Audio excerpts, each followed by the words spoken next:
Hello student, कैसे हैं? तो एसिड और बेस के बारे में हमने इंडिकेटर्स के बारे में पढ़ा था प्रीवियस क्लास के अंदर। ओके, हमने ये इंडिकेटर्स को देखा था। इंडिकेटर्स आपके जो एसिड और बेसेस को क्या करते हैं, आइडेंटिफाई करने में हेल्प करते हैं। तो हमने यूनिवर्सल इंडिकेटर तक देखा था। तो अब आता है कि what is the acid and bases. Okay, acids and bases हम पार्टीशन करते हैं, इनके लिए डिफरेंशिएट करते हैं इनको एसिड्स एंड बेसिस के लिए। फर्स्टली भाई आप देखोगे acid it's rise from acidus word that means sour. Okay, so we can say the taste of acid is acidic, okay, and taste of bases is bitter. Okay, generally हम इनके लिए बात करें तो acids gives H plus ions in aqueous solution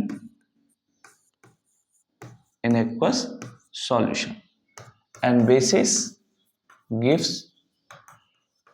OH minus ions in aqueous solution. Okay, तो acids हैं, तो acids के लिए हम एक एग्जांपल लें। Acids HCl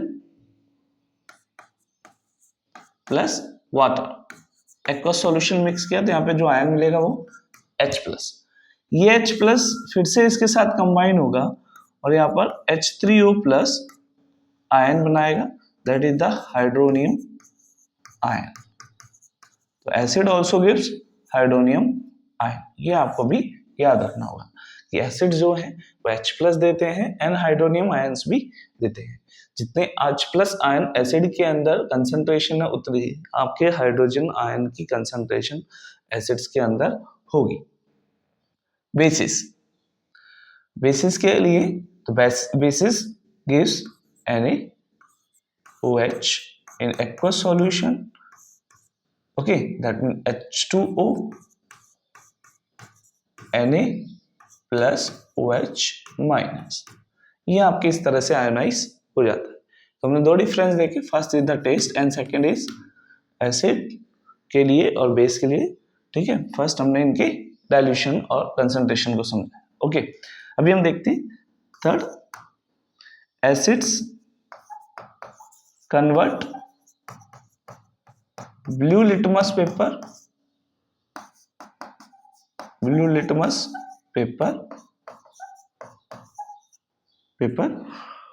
into red. ये सॉल्यूशन भी आप लिख सकते हो क्योंकि हमने पीछे एक्टिविटी इंडिकेटर्स में पढ़ा था कि यहाँ पे जो एसिड्स हैं ब्लू लिटमस पेपर को किस में कन्वर्ट कर देते हैं, रेड में। Fourth, third, here the bases, the vice versa, convert red litmus to blue,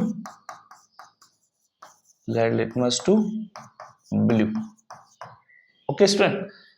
Now the fourth difference, the pH of acids is less than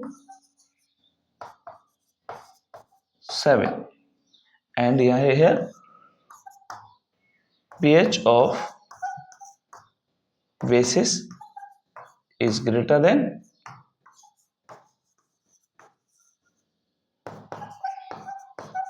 7। ये आपके हमने डिफरेंशिएट किए, कुछ एग्जांपल्स लेते हैं। ओके, यहाँ पे अगर हम देखें तो आपके पास में इस जगह एक एक्टिविटी है जो हम यूज करेंगे उसके बाद। ओके, अगर डिफरेंशिएशन पे हम बात कर रहे हैं यहाँ पे तो आप देखोगे हमारे पास एग्जांपल के लिए अगर हम बात करें तो एसिड्स हमारे पास दो तरह के, एक है आपके पास mineral acids and organic acids. तो मिनरल एसिड्स में अगर हम बात करें H2SO4, sulphuric acid, sulphuric acid, HCl hydrochloric acid,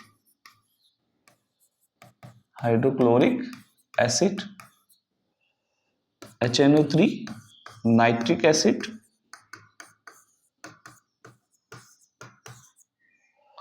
and उसके बाद आप देखेंगे CH3COOH, that is acetic acid,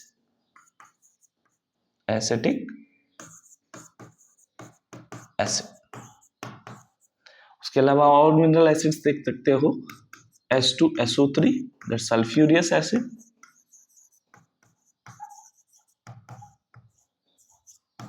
acid, okay.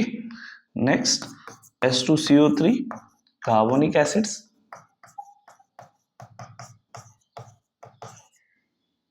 H3PO4 phosphoric acid,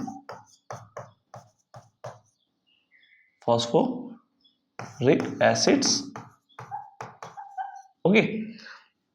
इसके अलावा हमने देखेंगे ऑर्गेनिक एसिड्स, यहाँ पे हम देखते हैं आपके organic acids, okay student, organic acids, okay. Now we have organic acids as organic acids हैं आपके किसी पर्टिकुलर एक बॉडी ऑर्गन्स के साथ कनेक्ट हो या एक फ्रूट्स के अंदर से निकलते हो, उनको हम बोलते हैं ऑर्गेनिक एसिड्स, ओके। आपके स्टमक में भी होता है, okay, that the gastric juice, ठीक है, इट्स HCl, स्टमक में होता है, ओके, इन स्टमक। एंड अगर आप देखोगे तो अभी और भी देखते हैं हम, यहाँ पे मैथेनोइक एसिड आपको मैंने बताया था, मैथेनोइक एसिड आपके कौन सा होता है, मैथेनोइक एसिड, अभी आपको बताते हैं मैथेनिक एसिड, ये आपके होता है स्टिंग ऑफ आंट, उसके अलावा oxalic acid, tomato,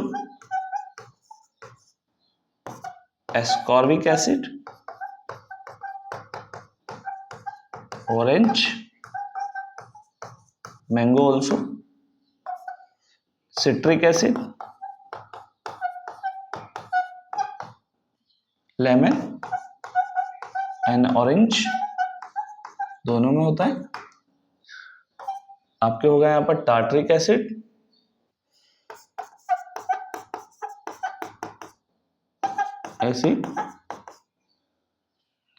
tartaric acid, ये आपके टेमराइट इमली होता है, इमली, मैलिक एसिड, टैनिक एसिड, ये सब इसके अंदर आते हैं, okay.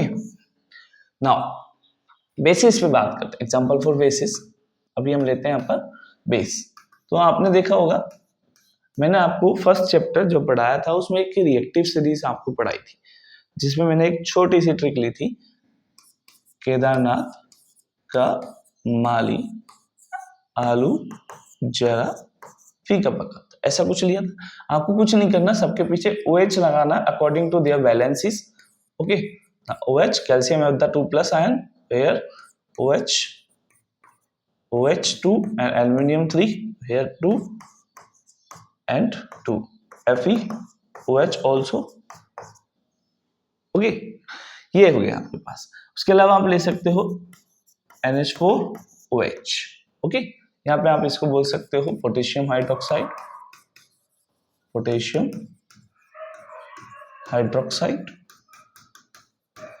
Sodium hydroxide,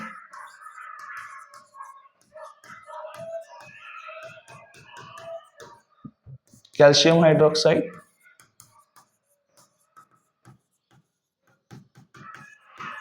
magnesium hydroxide,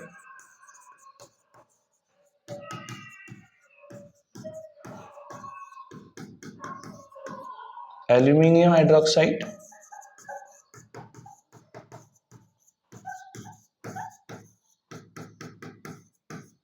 zinc hydroxide,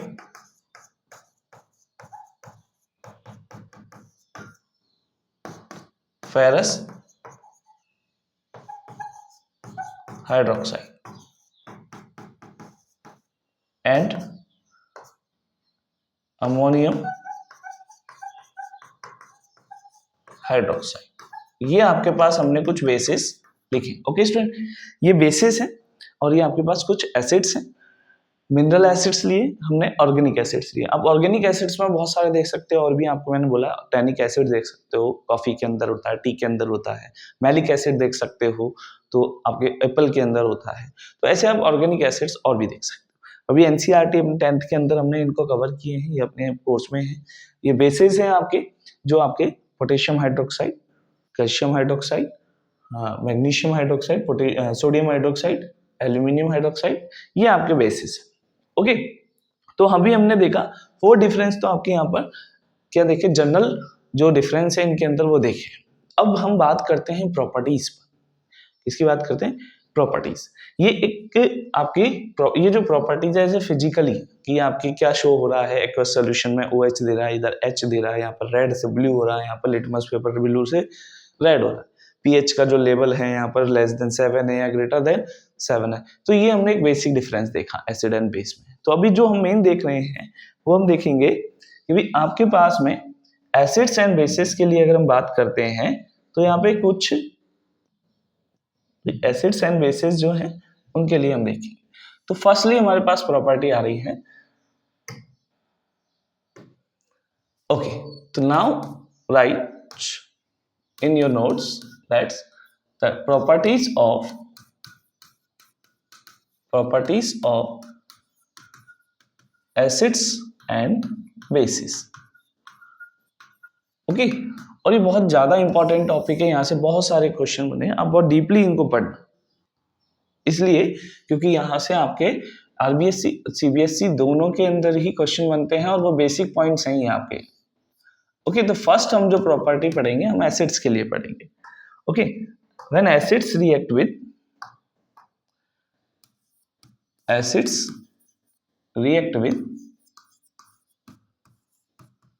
metals, then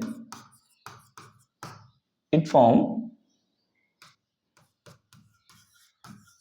corresponding metal salt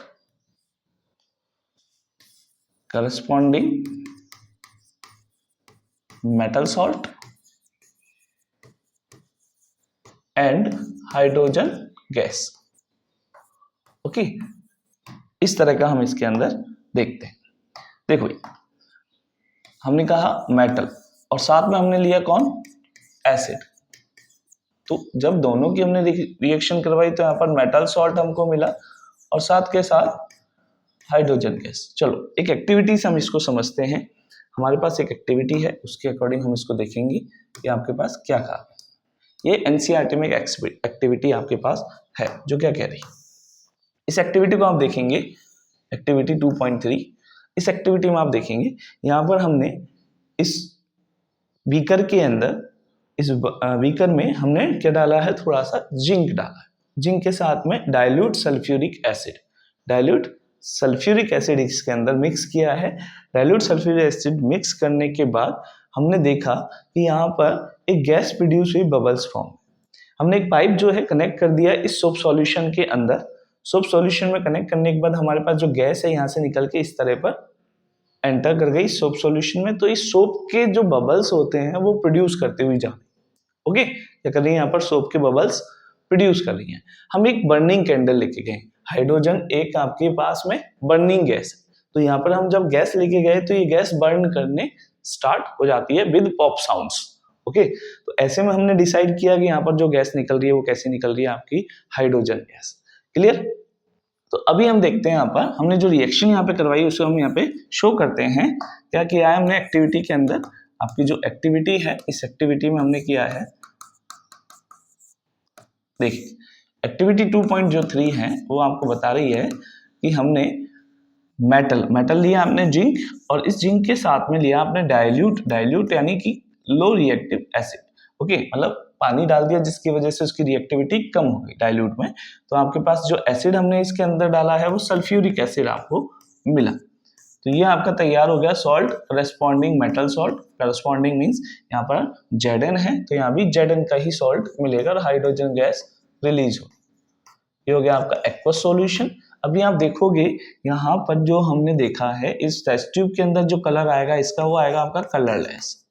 कैसा आएगा यहाँ पर ये कलरलेस, क्योंकि एक्वस सॉल्यूशन। अच्छा सॉलिड के अंदर अगर हम बात करेंगे इसकी तो सॉलिड में ये कैसा होता है आपका व्हाइट होता है। अब गैस को हमने देखा तो गैस कैसे निकले आपकी पॉप साउंड के साथ रिलीज हुई।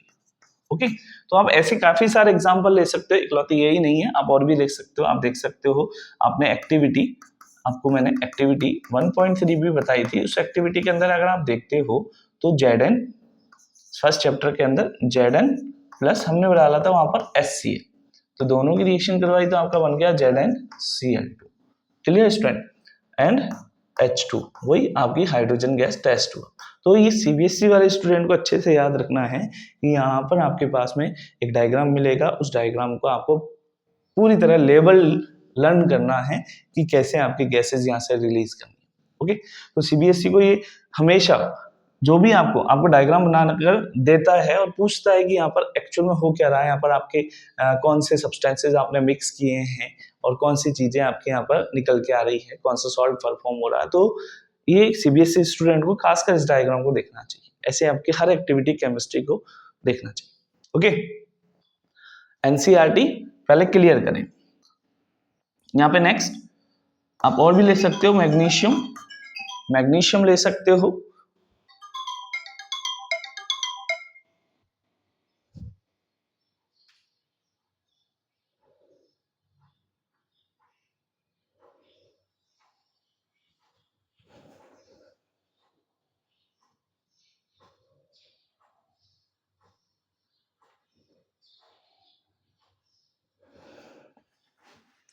ओके मैग्नीशियम ले सकते हो। तो मैग्नीशियम के साथ में हमने यहाँ पर मैग्नीशियम के साथ हमने एक एसिड ले लिया CH3COH, ये वीक एसिड होता है। तो यहाँ पे हमने दोनों को रिएक्शन करवाया तो यहाँ पर आपके निकल के हुआ CH3CO एसीटेट है भाई, तो आपके अपोजिट चलता है प्लस H2 गैस, ये होता है। Clear student? ये हमने जो रिएक्शन करवाई एसिड की रिएक्शन करवाई है बेसिस के एसिड की रिएक्शन करवाई है मेटल्स के साथ। ओके ये आपके रिएक्शंस हमने ली। ओके नेक्स्ट अगर हम देखें तो अभी हम यहां पर बेस की रिएक्शन करवाते हैं। किसकी करवाएंगे? बेसिस। ओके तो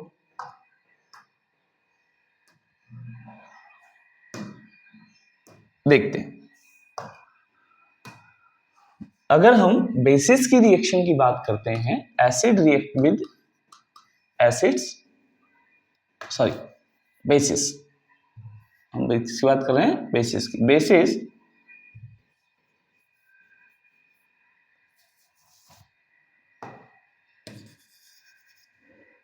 ओके मिट जाएगा। बेसिस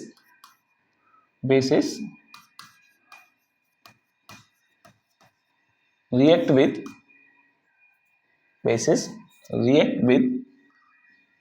metals, तो क्या होगा भाई? बेसिस है, मेटल्स के साथ में रिएक्शन क्या करते हैं? Then no reaction formed generally.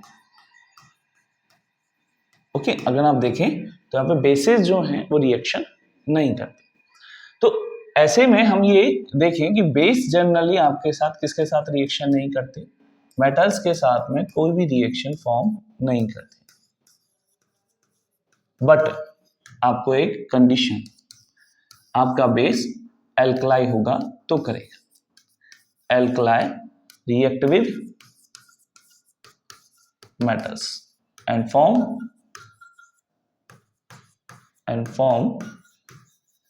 metal salt and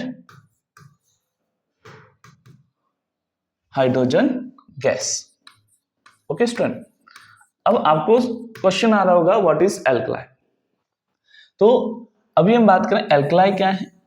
alkali जो है इसको आप याद रखोगे, एल्कलाई ऐसे बेसिस हैं bases which complete dissolve in water, dissolve in water, यानी हाई रिएक्टिव आप बेसिस बोल सकते हैं उनको। आप बोलोगे KOH, NaOH, LiOH, ये आपके कुछ बेसिस हैं जो आपके हाई रिएक्टिव है। कई लोग NH4OH को भी इसमें लेते हैं, और हाँ वो है भी ओके, एल्कलाई में आ सकता है, पर कंप्लीटली रीडिली डिसॉल्व होता है वाटर के अंदर, तो हम इसके लिए तो यहाँ पे एग्जांपल के लिए हम बात करते हैं। अभी आप लोग NH4 NH दूसरा लेते हैं, sorry, NaOH react with metal, that the metal, okay. यहाँ पे ये एक्वस है, आपका सॉलिड, मिक्स किया, दोनों को मिक्स किया तो आपके पास जो कंपाउंड बना है वो Na2ZnO2 एंड हाइड्रोजन गैस यहाँ पर आपकी रिलीज होगी, ओके। अब इस कंपाउंड का नेम पहले माइंड में सोचिए आप क्या होगा। तो अभी आप देखेंगे इसका जो हमारा नाम हमने बताया, नाम है वो होगा इसका सोडियम जिंकेट, इसको बोलते हैं आप sodium zincate, clear. Next KOH plus Zn, same to same reaction, K2ZnO2 plus H2, उसको हम बोलेंगे पोटेशियम जिंकेट, पोटेशियम जिंकेट, ये आपके पास हो, क्लियर। ये एसिड की रिएक्शन मेटल्स के साथ होती है, बेस की भी होती है, लेकिन बेस में आपको देखना होगा एल्कलाइज ही करते हैं ओनली, और क्या बनाते हैं, जिंकेट्स क्रिएट कर रहे हैं जिंक के साथ रिएक्शन करने का, ओके स्टूडेंट। तो नेक्स्ट जो रिएक्शन, अभी नेक्स्ट जो प्रॉपर्टी, मेरी फर्स्ट प्रॉपर्टी थी, सेकंड प्रॉपर्टी है आपके पास में, ये जो सेकंड प्रॉपर्टी है वो आपके पास, okay, the second property is that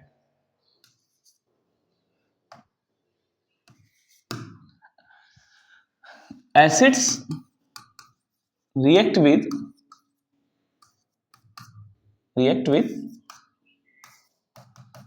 carbonates and bicarbonates, carbonates and bicarbonates, दोनों में से अगर किसी के साथ भी रिएक्शन करती है, बाइकार्बोनेट, हाइड्रोजन कार्बोनेट को ही बोलते हैं bicarbonate, then it form corresponding metal salt,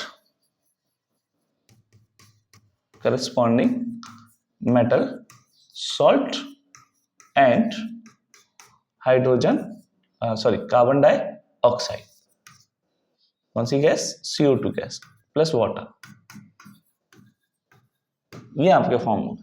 तो अभी हम इसके लिखें रिएक्शंस को, अगर हम देखें तो आप देखें कि acid react with metal carbonate,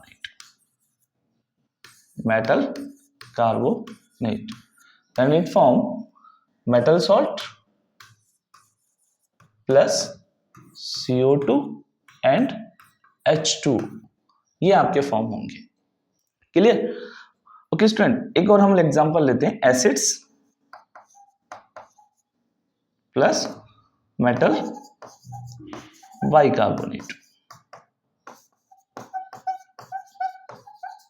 metals bicarbonate, तो क्या बनेगा आपका metal salts, CO2 and H2, okay. Same product दोनों के अंदर बन रहा है, कार्बोनेट हो या फिर मेटल कार्बोनेट हो। तो ऐसे में हम कुछ रिएक्शंस लेते हैं, एक्टिविटी लेते हैं, हमारे पास एक एक्टिविटी भी है इसके लिए। तो अगर आप देखोगे तो हमने एक एक्टिविटी आपके पास एक्टिविटी 2.5 ये आप देख सकते हो। यहाँ पे देखें आप कि यहाँ हमने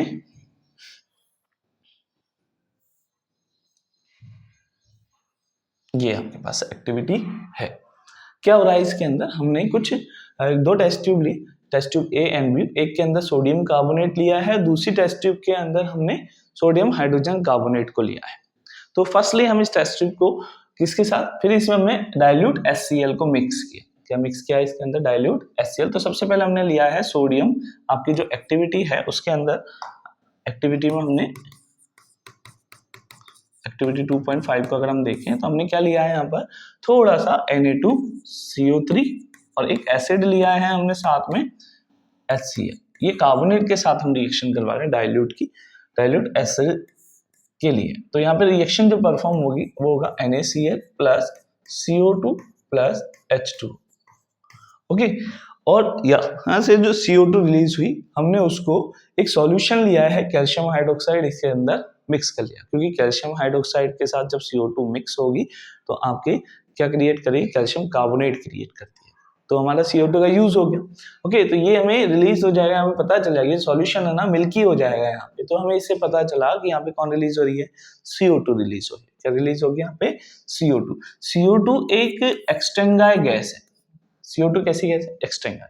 अभी हमने हाइड्रोजन के लिए देखा था, तो हाइड्रोजन बर्निंग गैस थी, उसके अंदर क्या था, एक तरह से वो फ्यूल की तरह वर्क करती है, बट ये क्या है, यहाँ पर चीजों को बुझाती है। जैसे कि अगर इसके पास में बर्निंग कैंडल लेके जाओगे तो ये उसको आपकी एक्सटेंगाई कर देगी, बुझा देगी। ओके, तो ये एक्वा सॉल्यूशन गैस आपके पास रहेगी और ये लिक्विड आपका क्रिएट होगा। सेम ही टेस्ट ट्यूब ए के लिए हमने जो किया है, ये टेस्ट ट्यूब ए के अंदर किया है। टेस्ट ट्यूब बी के लिए हम एग्जांपल लेते हैं, ठीक है। टेस्ट ट्यूब बी में क्या था, एक तो सोडियम बाइकार्बोनेट की रिएक्शन हमने करवा रखी है इससे HCl से, तो क्या बना, सेम ही प्रोडक्ट आपका बनके तैयार होगा, NaCl CO2 एंड H2, बिल्कुल सेम टू सेम प्रोडक्ट आपका बनके तैयार होगा। ओके, नेक्स्ट अगर हम देखें और भी हम एग्जांपल लेना चाहें तो हम ले सकते हैं CaCO3 रिएक्ट विद HCl, तो कौन सी गैस यहाँ से रिलीज होगी, NaCl CO2 एंड H2। भाई जब भी आप कार्बोनेट के साथ में कुछ भी करोगे, वाटर मिलाओगे, इसके अंदर आपके एसिड मिलाओगे, इसको हीट करोगे, कुछ भी इसके साथ छेड़छाड़ करोगे, तो कार्बोनेट सबसे पहले कौन सी गैस रिलीज करेगी, आपकी CO2 गैस को रिलीज करेगी। ओके स्टूडेंट, कार्बोनेट कौन सी गैस रिलीज करेगी, CO2 गैस आपकी रिलीज करेगी। तो ये एक्टिविटी हमने समझाई, ठीक है। इस एक्टिविटी को आप बहुत गौर से और इसके डायग्राम्स को जरूर देखना। ओके, नाउ नेक्स्ट जो है आपके पास प्रॉपर्टी। ओके, अभी एक मिनट, अभी हमने बेस से रिएक्शन नहीं कर, तो बेस के लिए आप एक नोट लिखेंगे यहाँ पर।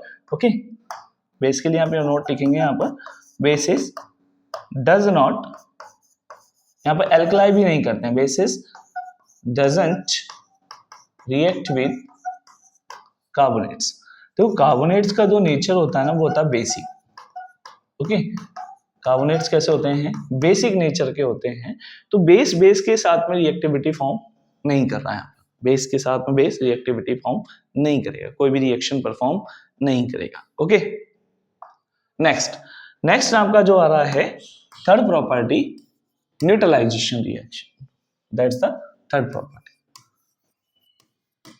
देखो अभी तक हमने कराया कार्बोनेट्स के साथ में, फिर हम कराए, इससे पहले हमने मेटल का करवाया था, अब आती है न्यूट्रलाइजेशन रिएक्शन। न्यूट्रलाइजेशन रिएक्शन में क्या है, जब हमने दोनों एसिड और बेसिस को आपस में ही रिएक्शन करवा दिया, क्या करवा दिया, एसिड और बेसिस दोनों को आपस में रिएक्शन करवाया, तो आपके पास एक्टिविटी है इसके लिए भी आपके पास। ओके, तो यहां देखेंगे, when acid and base react with each other then form corresponding salt and water। Okay, corresponding salt and water। तो हमने क्या किया है, एसिड की रिएक्शन किससे करवाई है, बेस के साथ करवाई है, तो आपका क्या बनेगा, करस्पॉन्डिंग यहां पर metal salt plus CO2 and H2, यह आपका बन के तैयार। Clear student, sorry H2 only. Okay, H2 यहां पर बन के तैयार होगा। तो अभी एक एग्जांपल लेते हैं, आपने जनरली देखा होगा HCl एंड NaOH, इन दोनों को हम रिएक्शन करवाते हैं तो आपके NaCl एंड H2O बनता है। क्या बनता है आपका, NaCl एंड H2O बनके तैयार होगा, सॉल्ट एंड वाटर बनेगा। ऐसे हम कोई सा भी एसिड और कोई सा भी बेस यहाँ पर उठा सकते हैं। ओके, कोई भी एसिड और कोई भी बेस यहाँ पर उठा लोगे तो आपके पास हम लेते हैं, चलो और ले लेते हैं आपका H2SO4 ले लेते हैं और यहाँ पे ले लेते हैं KOH। ओके, तो K2SO4 प्लस H2। ओके, ये आपका कॉमन सॉल्ट है और ये सॉल्ट्स हैं। अब ये किस तरह का सॉल्ट है, ये आपको नेचर के ऊपर डिपेंड करेगा, उनके कैसे इनकी नेचर है कैसा नहीं है। तो आप अपने अकॉर्डिंग कोई भी एक एसिड, मैंने आपको स्टार्टिंग में एसिड लिखा रखे हैं, उनमें से कोई भी एक एसिड लो और बेसिस में से कोई एक बेस लो, दोनों को रिएक्शन करवाओ। आपको बैलेंसी अगर याद है तो आपको परफॉर्म करना आ जाएगा। ये कौन से टाइप की रिएक्शन मैंने फर्स्ट चैप्टर में पढ़ा था? ओके, ये डिस्प्लेसमेंट रिएक्शन है। कैसी रिएक्शन है ये? Displacement reaction. ओके, तो एसिड और बेस की रिएक्शन करवाने पर आपको सॉल्ट एंड वाटर मिलता है, तो ये इस रिएक्शन को बोलते हैं न्यूट्रलाइजेशन रिएक्शन। आप और भी एसिड ले सकते हो, बेस ले सकते हो, उनके साथ रिएक्शन करवाओ, आपको सॉल्ट और वाटर ही आपको बनाना है और होना चाहिए याद। नेक्स्ट आता है आपका fourth property, acid react with acid. अच्छा, आप अगर इसी के लिए कोई एक्टिविटी अगर देख रहे हैं तो आपके पास एक्टिविटी है बुक के अंदर, ये आपकी एक्टिविटी होगी। ओके, ये आपकी एक्टिविटी 2.6 है, इसको आप देख सकते हो। यहाँ पे आपके पास ये एक्टिविटी है और ये नेक्स्ट जो अभी आपको पढ़ा, तो ये एक्टिविटी 2.6 के। Okay, next acid react with metal oxide. Acid react with metal oxide. Okay, then यहां पर it form salt and water. अच्छा, अभी हमने देखा था सॉल्ट एंड वाटर किसमें बन रहा है? न्यूट्रलाइजेशन रिएक्शन में। यहाँ पे अगर आप देखोगे एसिड और मेटल सॉल्ट, अगर आपका मेटल ऑक्साइड आपका अगर मिलाया जाए तो आपको मिल रहा है मेटल सॉल्ट प्लस वाटर।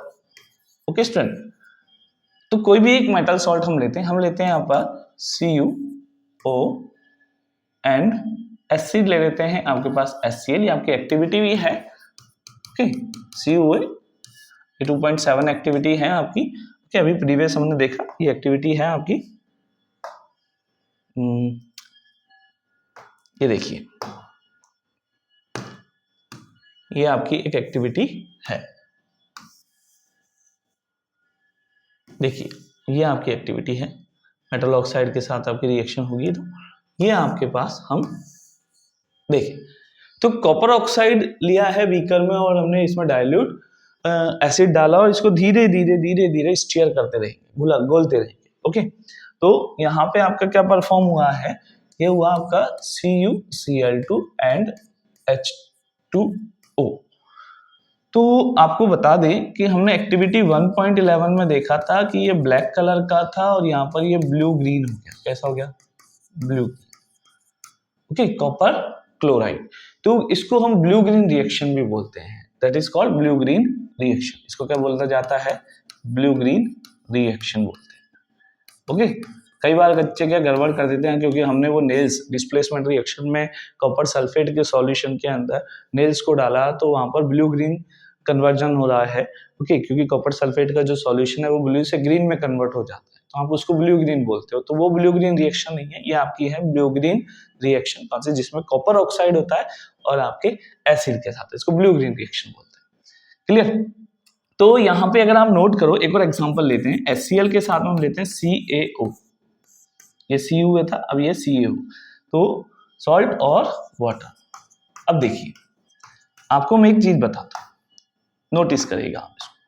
यहाँ पे है एसिड और यहाँ पर है सॉल्ट। ओके, तो अगर आप देखें एसिड और बेस मिलके क्या बनाते हैं? सॉल्ट। इट मीन्स यहाँ पर ये जो कॉपर ऑक्साइड है या कैल्शियम ऑक्साइड है, इनका जो नेचर है वो क्या होगा? बेसिक होगा। तो हम यहाँ लिखेंगे nature of metal oxide, nature of metal oxide is basic. कैसा होगा आपका? तो आपको याद रखना है, ठीक है। हाँ, हर एक का नहीं होता, कुछ मेटल ऑक्साइड एम्फोटेरिक भी होते हैं। कैसे होते हैं? एम्फोटेरिक। एम्फोटेरिक ऑक्साइड्स क्या होते हैं? Amphoteric oxides. एम्फोटेरिक ऑक्साइड्स क्या होते हैं? एम्फोटेरिक ऑक्साइड्स के अंदर क्या होता है? आपके दोनों ही, ठीक है, जो ऑक्साइड्स आपके एसिड और बेस का नेचर रखते हैं, एसिड एंड बेसिस दोनों का ही नेचर रखते हैं उनको हम बोलते हैं एम्फोटेरिक। एग्जाम्पल के लिए हम कुछ एग्जाम देखें, Al2O3 ZnO PbO, ये आपके कुछ एम्फोटेरिक ऑक्साइड जिनका एसिड और बेस दोनों ही नेचर होता है। तो इनको अगर आप देखोगे इनके लिए केसेस एक्सेप्शनल है, तो हम आगे इनको डिटेल में देखेंगे बाद में। तो अभी हमारे पास एसिड एंड बेसिस की प्रॉपर्टीज के हम 4th प्रॉपर्टीज कर चुके हैं और अब हम करेंगे 5th properties. Okay, metal oxide जो है उसके साथ बेस तो रिएक्शन करेगा नहीं क्योंकि बेसिक नेचर है, तो basis react with non metal oxide. Okay, non metal oxide, then they form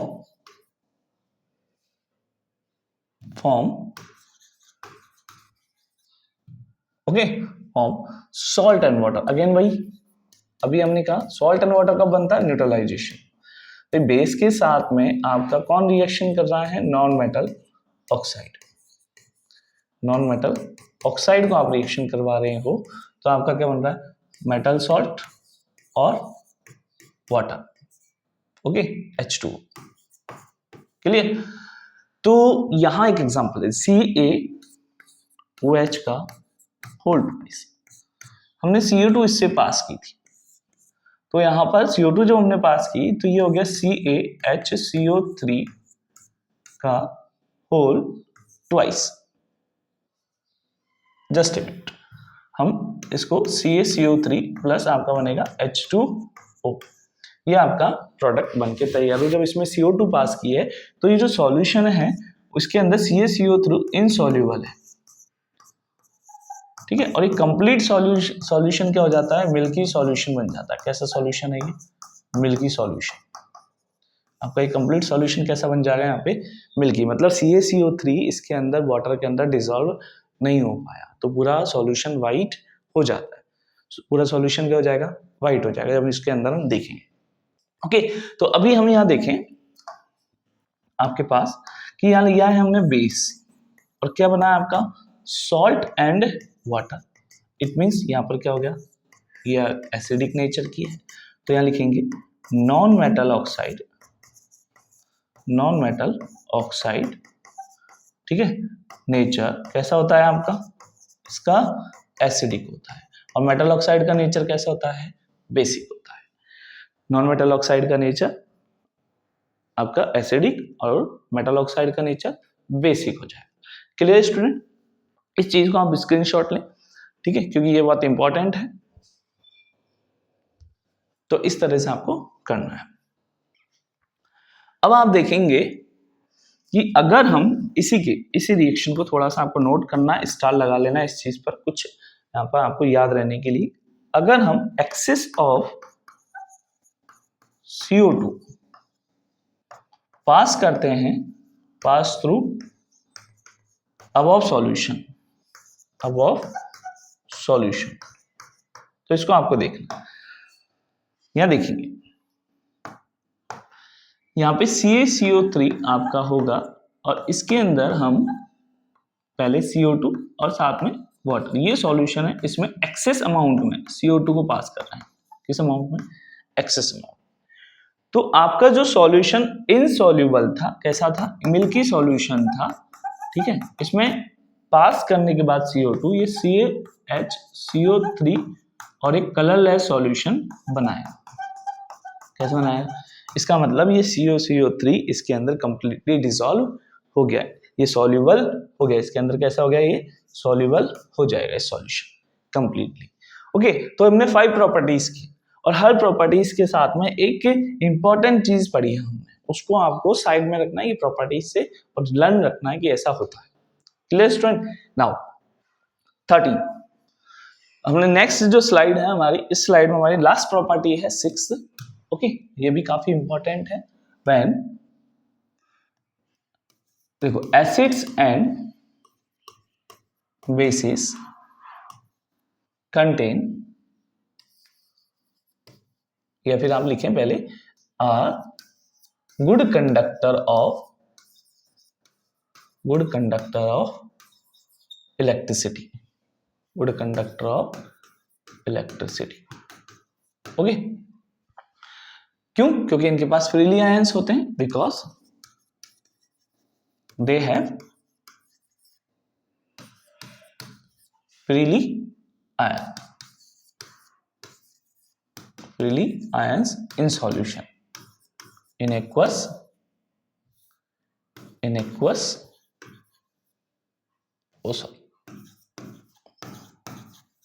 aqueous solution. Okay, aqueous solution. Okay student, तो ये आपको याद रखना 6 प्रॉपर्टी। एक एक्टिविटी है हमारे पास जिसको हमें परफॉर्म करना है। ओके, और इस एक्टिविटी का होना आपके लिए जरूरी है भाई, क्योंकि ये एक्टिविटी आपको, ये आपके पास एक्टिविटी है। एक हमने यही एक्टिविटी के अंदर हम बात करते हैं। तो अभी हम देखें इस एक्टिविटी को फिर से एक बार और कॉपी कर लेते हैं।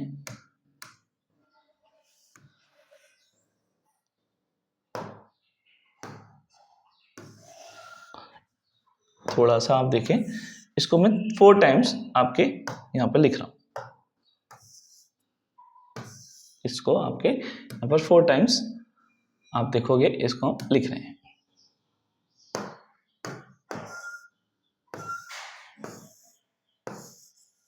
वन, 2 एंड 4, ये आपके सॉल्यूशंस होंगे। ओके, इसके अंदर देखिए भाई, फर्स्टली आप देखोगे यहाँ पर HCl मिला हुआ है। इस वक्त यहाँ पर क्या है? HCl। तो एक काम करते हैं, हम इस जगह पर इस सॉल्यूशन को बदल के और इस जगह ले रहे हैं कौन सा, एक जो एक्टिविटी में बोला गया, हमने क्या लिया है यहाँ पर? ग्लूकोज। अगर आप देखोगे ये आपके बोर्ड में ऐसे ही क्वेश्चन आया हुआ है, आपको याद रखना है इन प्रॉपर्टीज के साथ में। स्टूडेंट, तो ये आपको ध्यान, तो ग्लूकोज हमने इसके अंदर लिया। तो जो हमने ग्लूकोज लिया, तो ये बल्ब जो है वो ग्लो नहीं करेगा। ठीक है, बल्ब का नहीं करेगा, ग्लो नहीं करेगा। क्यों नहीं करेगा? क्योंकि देखिए यहाँ पे ये रबर कॉर्क है और 2 कीले, 2 नेल्स यहाँ पे हमारी लगी हुई है। तो यहाँ पे इलेक्ट्रॉन यानी चार्ज आ रहा है, और चार्ज आने के बाद यहाँ पर इलेक्ट्रिसिटी फ्लो होगी, लेकिन यहाँ पर कंडक्शन नहीं है। अगर इस सॉल्यूशन में हमने ग्लूकोज भरा हुआ है, तो ग्लूकोज के पास कोई भी फ्री आयंस, नॉट है फ्री आयंस, तो यहाँ पे ट्रेवल नहीं करेंगे। ओके, ट्रेवल नहीं करेंगे। तो ट्रेवल नहीं होगा तो ये बल्ब ग्लो भी नहीं करेगा, क्योंकि रबर कॉर्क जो है वो आपकी इंसुलेटर है। सेम चीज अगर यहाँ पे हम अल्कोहल यूज करते हैं, अल्कोहल यूज करेंगे, तो अल्कोहल में भी सेम की सिचुएशन, नो फ्री आयंस। क्या है? No free ions. तो ऐसे में बल्ब ग्लो यहाँ पर नहीं करेगा। Clear student? बल्ब क्या नहीं करेगा यहाँ पे? आपका ग्लो नहीं करेगा। ये आपका बल्ब कैसे ग्लो नहीं करेगा? क्योंकि इसमें भी वही कंडीशन है। यहाँ पे इस बार हमने क्या लिया है? अल्कोहल लिया। ओके, नेक्स्ट सिचुएशन, इसके अंदर हम लेते हैं डिस्टिल वाटर। डिस्टिल वाटर के पास भी आपके पास फ्रीली आयंस नहीं है, तो इसके पास भी no free ions, no free ions. तो ये बल्ब भी ग्लो नहीं करेगा आपका। यहाँ पर डिस्टिल वाटर के अंदर भी आपका ये बल्ब ग्लो नहीं करेगा। ओके, क्या लिया है इस बार हमने? Distil water. क्लियर? एक हम जो कंडीशन ले रहे हैं आपके पास में, हम ले रहे हैं भाई, आप देखें ये हमारा नो हो गया। एक मिनट, आंडो करते हैं। ओके, तो इसी के लिए हम एक काम करते हैं, यहीं पे समझते हैं। चलो इसी एक्टिविटी को हम इसको देखते हैं। तो इस एक्टिविटी में आप देखोगे यहां पर कि इस सॉल्यूशन में यहां हमने HCl लिया, या इसकी जगह कोई भी एसिड या बेस लिया। तो एसिड और बेस जब हमने इसके अंदर लिया, तो ये बल्ब क्या करेगा आपका? यहाँ पर ग्लो करना स्टार्ट कर देगा। इसका मतलब इसके पास क्या है? फ्रीली आयंस है। ठीक है, अच्छा, इसके साथ सॉल्ट भी अगर आप लेते हो तब भी आपका मूव करेगा, क्योंकि इनके पास फ्रीली आयन सॉल्ट, ये एक्वस सॉल्यूशन के अंदर आपके एसिड और बेस, इनके पास फ्री आयंस होते हैं। क्लोरीन आयन होगा, जैसे HCl है तो इसके अंदर क्लोरीन होगा। इसने HCl की बात की है तो HCl में क्लोरीन आयंस होगा। H+ आयंस तो है ही, तो उसकी वजह से यहाँ पर एक नेल से दूसरे नेल पर इस एक्वस सॉल्यूशन की वजह से ट्रेवल करेंगे। ओके, आपने देखा होगा मार्केट्स में दिवाली के टाइम पे एक दिया आता है जिसमें पानी डालते हैं तो वो ऑटोमेटिक जलने लग जाता है। तो उसका एक सीधा सा यही कॉन्सेप्ट है, उसके अंदर क्या था उस दिए में यही सर्किट बना है, बस ये जो कीले हैं ये ऊपर की तरफ है इस दिए में, और आप देखेंगे कि ये दोनों, और यहाँ पर एक बल्ब लगा होता है, कनेक्शन नीचे एक बैटरी होती है और बैटरी का कनेक्शन दोनों बल्ब से ये ऐसे कर दिया।